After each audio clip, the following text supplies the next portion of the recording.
Aujourd'hui, je vous invite à voir autrement ce que notre époque considère comme un problème. Être seul avec soi-même.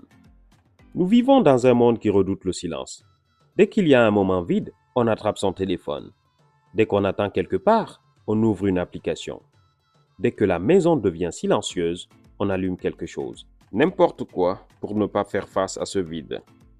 Mais ce vide, ce n'est pas du vide. C'est l'espace où vous pensez vraiment.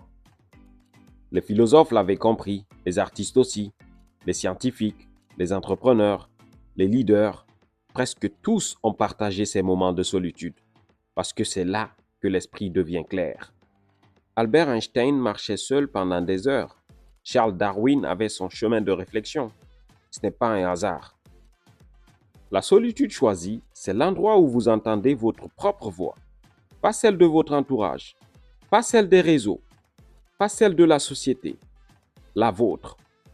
Celle qui sait ce que vous voulez vraiment, celle qui voit quand vous vous éloignez de votre direction, celle que le bruit quotidien étouffe. Mais il y a une réalité plus difficile. Parfois, vous devez avancer seul, pas seulement dans vos pensées, dans vos décisions.